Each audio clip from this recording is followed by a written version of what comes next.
So I'm going to try to readdress my arguments in a different way. First, I'd like to start off saying I completely and totally agree with test bias and stereotype threat. I am in no way saying they do not exist or they do not matter. As I said before, Shaq's the one who taught me about stereotype threat in a way, or is it or cultural bias? These are ideas and beliefs I've held for a long time. They're nothing new to me.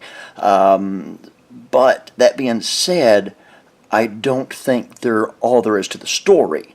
And both genetically and it would be genetics and the phenotypes and extended phenotypes. And when talking about extended phenotypes, my speciality is memetics, which I'm fully willing to admit is a belief system that we don't really have much true evidence for. I would say that the evolution itself has more evidence for it. I would say that gravitational theory and things like that have more evidence for them, even though, gravitational theory is a lot like some of these in which, they're like IQ. Gravitational IQ would be a lot alike because, neither one of them we can't prove how they work, how it happens, or why. But we can make predictions based on the little bit of data we get out of it. But anyway, I digress. Stereotype threat, man, like I said, it's obvious, and I don't think that I would be very surprised at the data that you've gotten out of it. I've read many studies on it, and I realize that it it doesn't matter who you are, and that's kind of my point. Is that everybody goes through this, just use your empathy for a moment and put yourself in the state of, let's just say, a white cisgender male today, and think of all the negativity you get. How much is that going to affect an SAT score in a university that's mostly left-leaning where you catch that every day, right? I mean, that argument can be made both ways. So that's not a factor that you can contribute just to one or just the other and say that, it's going to have this negative effect on their test scores. As a matter of fact, like right now, universities culturally are more accepting of blacks than they are of cis white men. And now I'm not saying that all universities are swinging hardcore left, right? But they're most generally following the guidelines that I've talked about, and I don't want to get into all that right now. That it's forced acceptance of blacks that have not scored as well, or Latinos, minorities, with the exception of like Jews and Asians and things like that. Okay, and I'm not arguing against it. I'm for it, but I think it needs to be something that lessens over the years. But anyway, I digress. So stereotype threat, yeah, it happens, but also personal choice, memetics, genetics, they play a role in that too, and I myself believe that those factors have much more of an impact. Now, test bias. Yes, okay. When it comes to test bias, how to put it, memetics and genetics, what we would refer to as maybe natural selection, all right? How does Dawkins put it? The replicators have preferences, right? And that's how we evolve from lesser beings to upper beings. Right? That's how we went from single-cell organisms to what we are now, which is basically a walking, talking zoo that's autonomous, and yet, yeah, it's very, very weird to think about how we operate. So, genetics and memetics had the bias in the first place, and the IQ test is biased towards, well, I wouldn't even say it's biased towards. It is designed to find that bias, detect that bias, right? And I mean, like, when you start talking about it's culturally biased or it's racially biased, you have a lot of trouble. Because, I don't know if you've looked at one of the maps of the IQ test and looked into the data of where where scores what, who scores what, and how they've done over time. It's really, really interesting to look at, because it's like, it can't be culturally, because like when you look at Japan, China and places like that, we had, I mean, we're almost polar opposites when it comes to our cultural makeup when you look at us, say, 100 years ago. But as IQ tests start becoming important ways of life, good predictors of how well someone may do if they apply themselves in a field and are not corrupted, right? Even if they are corrupted, if your IQ's high, you're good at corruption, right? So back to test bias, corruption.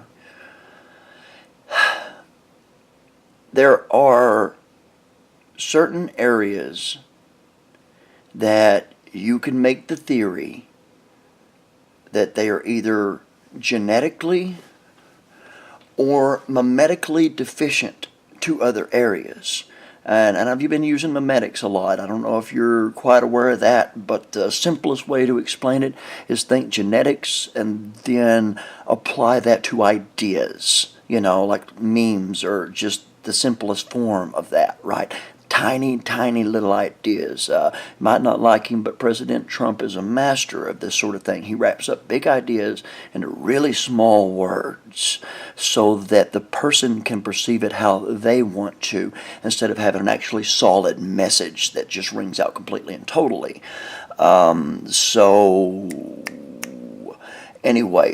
Test bias is just trying, it's pointing out that it's trying to find the people that have been proven by IQ to be able to do well in the world.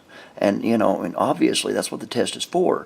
That's like saying that tests for gravitational patterns in the universe have a bias. Well, yes, they have a bias. They have a bias towards finding what is there, what is measurable. But does it matter racially? It looks like it may. Great parts of the Middle East, Africa, and South America all have very low IQs on average. This doesn't mean that the smartest person in the world can come from anywhere. It doesn't matter. That's the beautiful part of it. That's one of the things that I like about the research that we've been doing. All right, so we that definitely puts in a saving grace that when eugenics had proven that this existed in a way back then, they went the wrong route morally with it. That's where I talk about fact versus truth. So, let me try to find the words here. This is very much a scary thing, this IQ test. It is a way of measuring people in which it looks like some people may be racially deficient when it comes to intelligence. It's not just African Americans, it's basically all of Africa that's not got a decent population of whites, and even the ones that do have a decent population of whites, you wind up seeing low IQs. Now, it doesn't matter if they're white. No, they could be Asian, they could be Ashkenazi Jewish, they could be from all over the place, and bring intelligence with them. Now, again, the question is it mimetics or is it genetics?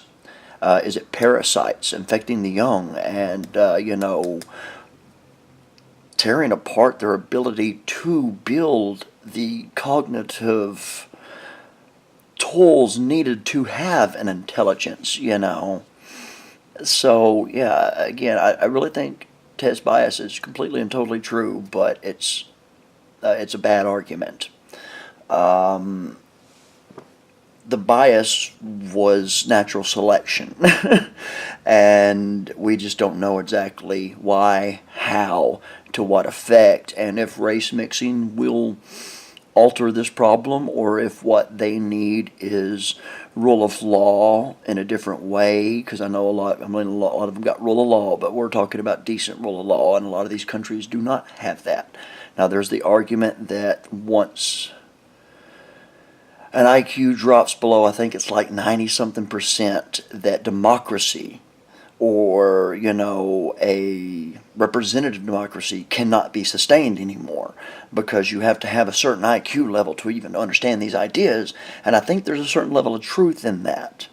But at the same time, I think that by having a chaotic and unstable set of ideas guiding people, you can also cause it. So it could be genetics. It could just be tyranny. It could be a lot of things here that's causing this divide. Now, African Americans in America scoring lower, that could definitely be memetics. They've not had the means. That's why we have affirmative action. That's why we have equal opportunity, is to hand them the means. That's why I support these sort of things, is to hand them the means. It could be memetics. They've not had as long of a time to genetically adapt to the memetics of learning and living in a society of such a way. Right? It could be that being able to live in a society takes multiple generations for the genetics to alter to be able to understand those type of memetics. It's sort of like language. First generation immigrants usually keep a thick accent unless they've practiced it long beforehand, especially if they're older when they move over. Right? But their kids will probably have somewhere a mixture in between the same accents. So genetically and memetically, they're still holding, both cultures in their brains. And then fourth, fifth, sixth, by that time, they're American or they're Chinese or they're wherever they're living, right? So, that's my theory. That's my personal theory, is that genetics and memetics are an inner working set of tools that if you don't have the genetics, you can't understand the memetics. And that goes both ways. That's why there was such a huge difference between the natives and the first Europeans that landed. That's why the Aztec Empire was started after the beginnings of the University of Oxford University. It wasn't that they were racially, I don't think. We have adaptability, so yeah, that's just what we do, man. We adapt, and I believe we're at the first point of being able to measure intelligence. And my hopes are that over the next few hundred years, we're going to see an IQ boom across racial lines. So I don't think this test is racially biased myself. I think it is genetically and memetically biased.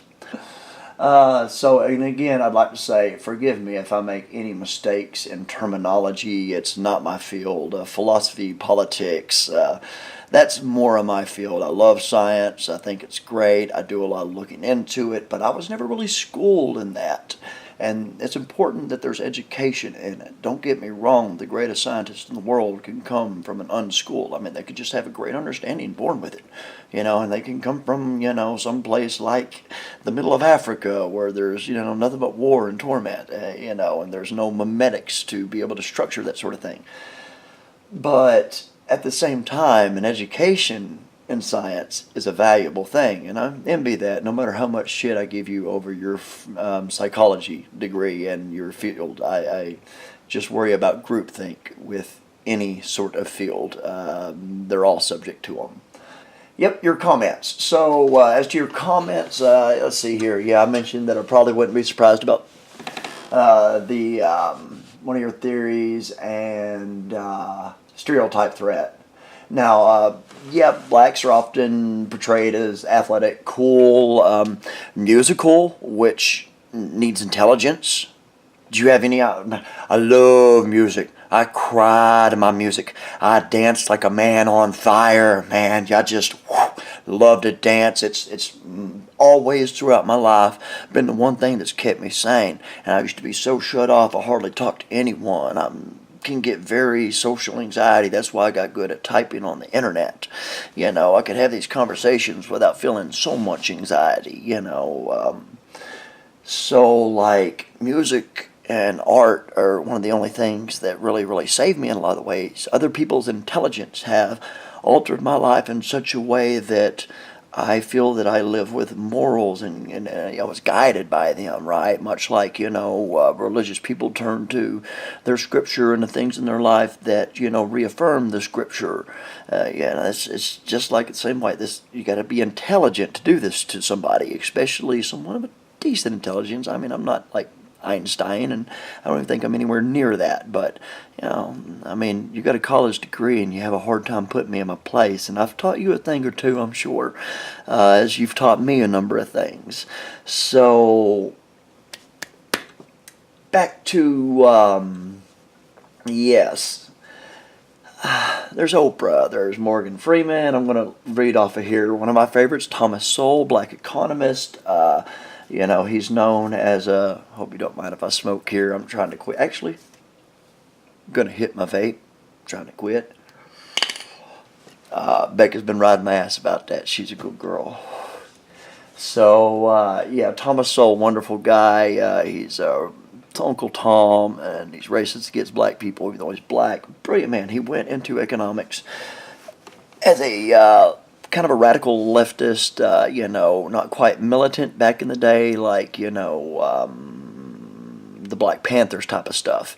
He wanted to educate himself. He was more of like a Marxist, He was going to go in and take out the bourgeoisie of the white man, and then he got educated. and don't get me wrong, there's plenty of black economists on the left and things like that. I'm not saying he's, the one who's right, okay? But I love him for his principles. He has his beliefs when it comes to politics, and he has his education when it comes to the economy, and he sticks to his guns on what he believes. He is a strong conservative. He teaches in UC California, I think, or somewhere in the San Francisco, Oakland area. And, they can't put his name on his door because it gets defaced. So, there's plenty of black intellectuals out there. It's just not all of them are wanted. Another good example of that is Larry Eller and Ben Carson. There's Bill Cosby. Despite all the negativity that has come to light in the days, early Bill Cosby is one of my role models, man. I loved Bill Cosby. I love how clean he could be and still be funny. That takes good, high level of intelligence. It's easy to be dirty and be funny, especially when you're dealing with the general public. He was so clean and so funny. Brain damage! Dude. You get mad at his family. He's down in the kitchen. He's cooking. He's like, I don't want to be cooking. My wife, she's a stick and raw. I don't want to be doing it. Oh, and he's throwing the pots around. He's throwing the pans around, and he gets the eggs. Oh, you got to be careful with the eggs, Dude, Bill Cosby was wonderful for me. Great, intelligent, black role model. Let's see here. Shaq.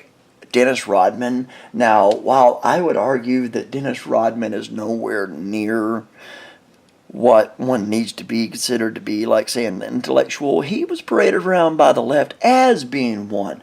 And that kind of leads me into a point where, there's some media still left in which blacks aren't overly represented, but there's a lot of media in which they're overly represented or equally represented. There was actually the debate about that with Matt Damon. You can find them probably talking about it, or he talks about on the show. You got to have racial equality on the show, but not necessarily behind the scenes, right? And this is them trying to say, merit behind the scenes and belief on the scenes. But anyway, so there's definitely a lot of media that's portraying positive ideas and positive beliefs about blacks. You're part of it. I'm part of it. We carry this belief structure. So, just as much as, say, someone who is black can turn to the negatives, they could turn to the positives. It's just up to them what they want to turn to, how they want to feel in their mind, just as it is with you and I. You and I are living in a certain world, and we've got things that make us sad, and we've got things that make us happy, and it affects who we are, but we make those decisions ourselves. If Frederick Douglass had allowed himself to be prone to these things, I wouldn't have a fucking hero. Frederick Douglass is one of the most amazing people in the world. Probably the first real black intellectual. The man was amazing. I mean, like, how can you have a better hero than Frederick Douglass? Except for maybe Thomas Jefferson. You know, it's funny that that era threw out some of the best men that history has to offer. Just love it. So anyway, Colin Kaepernick, I mean, how many people feel like he understands the world well enough to do the right thing? And most people on the left feel like intelligence is important when doing the right thing. You often hear that when they put down, you know, the dumb Republicans, the stupid, undereducated people trying to make decisions. You know, I don't know if you were aware or not, but the richest, most educated people voted for Clinton. So who does that leave voting for Trump?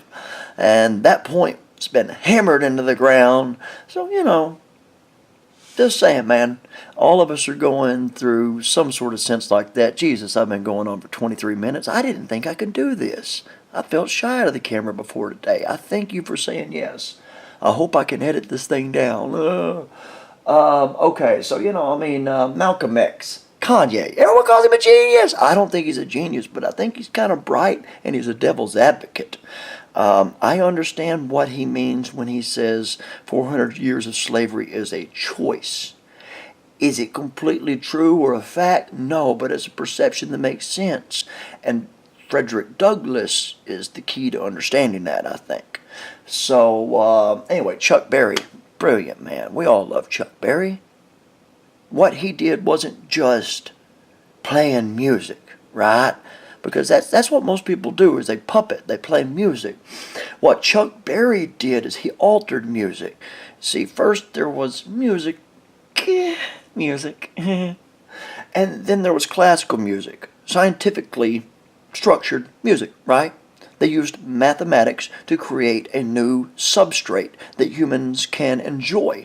So not only was there rhetoric, there was just plain sound that made you so emotional. I mean, the classical era is the most wondrous era in all of music because of what it sprang out of, right?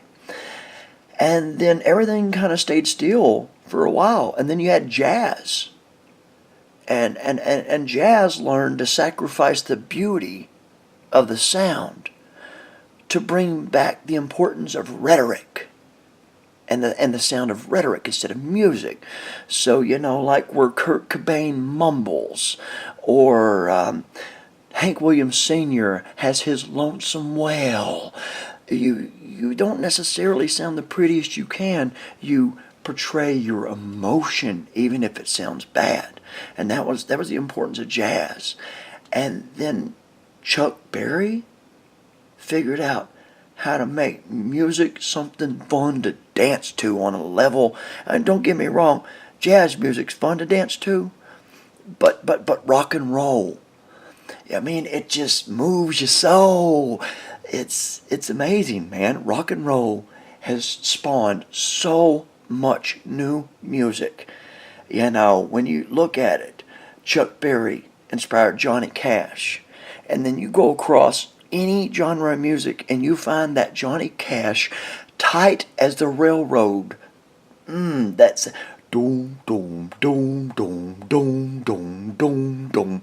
I mean, I can pull up rap music. I can pull up metal music from your area. The Dirty Mugs, a wicked little pirate. What would it be? Pirate punk rockabilly. I don't know what you call it, but they kick ass. If you don't know the Dirty Mugs, check them out.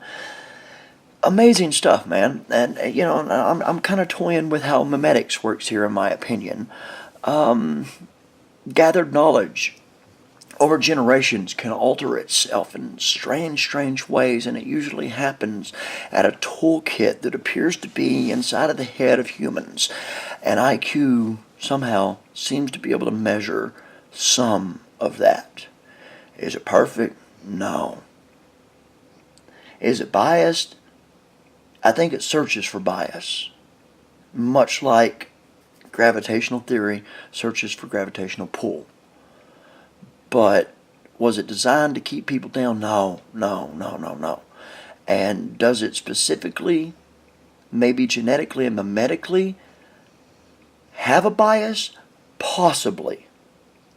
Because, and as I mentioned before, there's a theory out there that there needs to be other tests, maybe for empathy. And I would say that possibly that's true, but possibly also, but I mean, you can have people with high levels of empathy and low levels of intelligence. So empathy is not based on intelligence necessarily. But it does seem that the more intelligence you have, the more capacity for empathy and the more ways you could show and perceive with your empathy, right? So I don't think that, your ability to show emotion towards the world is necessarily measured by an IQ test. But at the same time, the split politically seems to be measured by measuring by someone's conscientiousness, by someone's empathy, right? And I believe that both of those are very, very important to creating a well-balanced world, empathy and conscientiousness. And you can be either born with it or learn it along the way, right? Genetics or mimetics. So not everyone can be real skilled in each, and some people are radical to one side or the other. So I also think that the claim that there could be a test for something else is kind of a biased claim in itself, claiming that empathy is what is important. I don't think IQ tests are good, like you were saying. They're not good at testing for many things. I think I mistyped is what you were referring to with one of your other comments about them not having breakthroughs. And you're right, I meant to say that along with the IQ test and then your credentials, which could be a college education, or you started a small corporation that's just dominating, things like that is what they like to see if they're going to take you into consideration, either to fund you or hire you, you get what I'm saying. An IQ test looks good. So what I was trying to say is just that it was important, and not that it's the only factor or that can necessarily tell you something about what's going on in your mind. It can just test for certain factors that seem to have great influence. Now, I'm going to try to end this quickly. Anyway, cultural appropriation. Okay, I agree that cultural appropriation works. It exists, it happens, okay? And I used to be kind of in the boat of thinking that it may be a bad thing. I used to think that, Elvis and all them stole rock and roll from Chuck Berry to bring them back into our conversation. Hey, I've not smoked a cigarette yet. Give me a thumbs up. So they didn't steal it, they learned it. Now, replicators, that's what they do, right? Genetics, mimetics, they replicate. Johnny Cash just learned from what he heard, and then he did it his own way. And in a certain way, yes, it's theft, but to quote Picasso, and, along with a lot of other great artists who have done so, great artists steal. Look, if somebody over there is telling a bad joke and you can tell it better by structuring it in a different way, a way that they're unable to do it, you're the great artist. So great artists have to steal. There has to be a certain level of that. That's why I agree with sampling when it comes to music. As long as you're not taking the artist's entire work, as long as you're taking little bits and pieces and remixing, and then 80% of it is something you did, oh, that's cool, man. Steal their shit.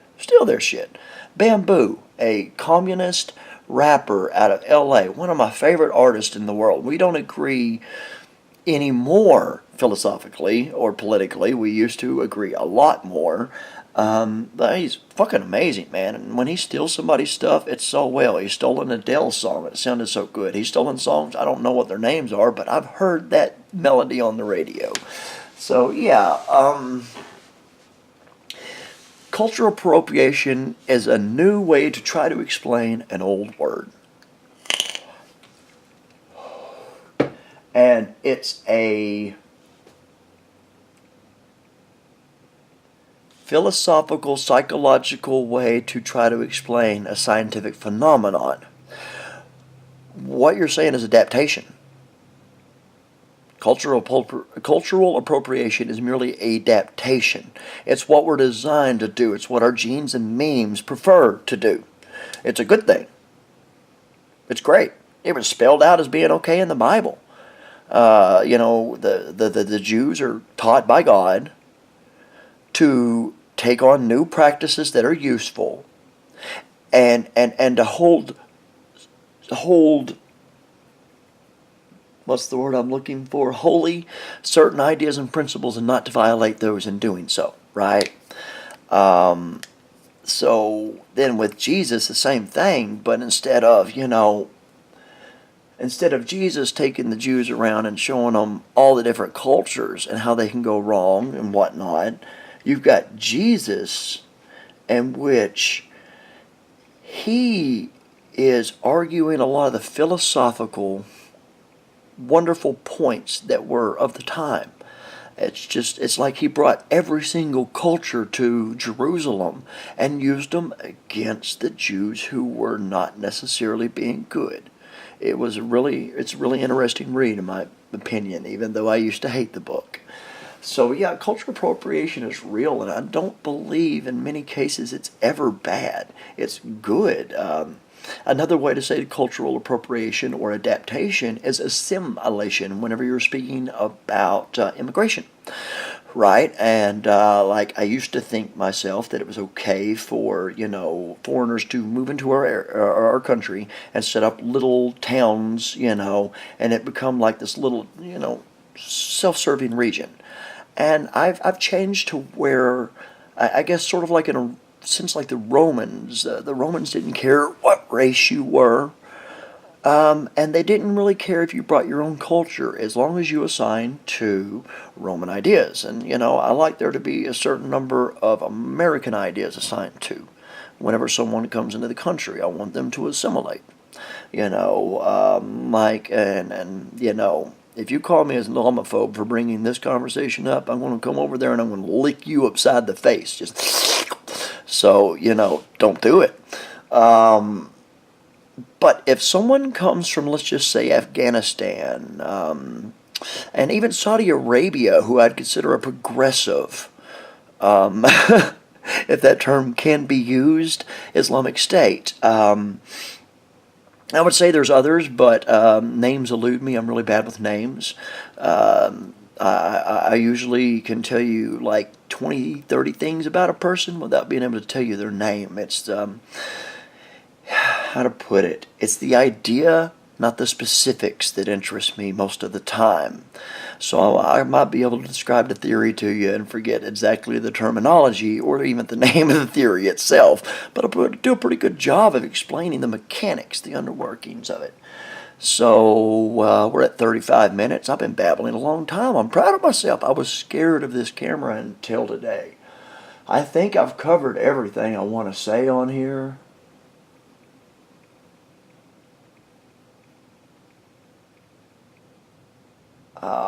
I'm sure you know that I could sit and rattle on about blacks that I think are intelligent all day long. So I'm not going to go and just keep reading. I wrote up a huge list. Oh my God, I'm an overachiever. So, man, I just want to say it's been a real pleasure debating with you. I would definitely say that there are things about your style and stance I don't like. I think you're a little hypocritical about assumptions. And I think this is why, I guess I'll do this in closing. I'm planning on getting to, I guess now that this is working out pretty well, the immigration debate this way, in which you just seem appalled by an assumption, and I can't tell you how often you've defended assumptions against me, and I've never really taken that same tone with you.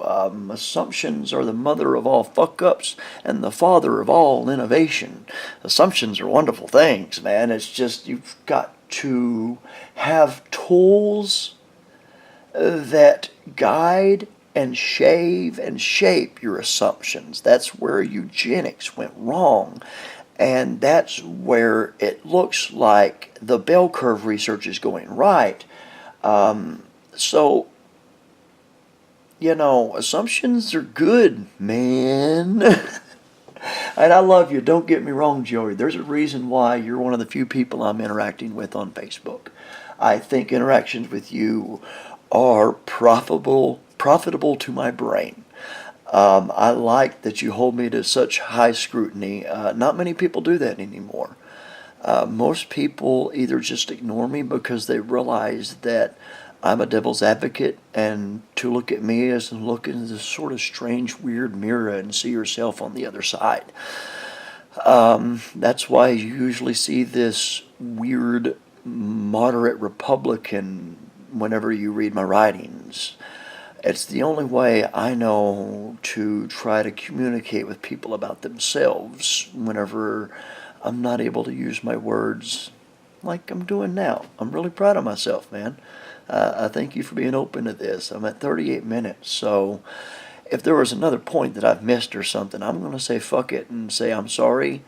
I'm going to throw this on, start watching it, and see if I feel like I'm interesting, and I'm going to maybe just send this to you. I may have to upload it to my YouTube channel for you to watch it, because I think I have done about 4 times more than YouTube or than Facebook will allow me to update. So yeah, dude, cool. See you later.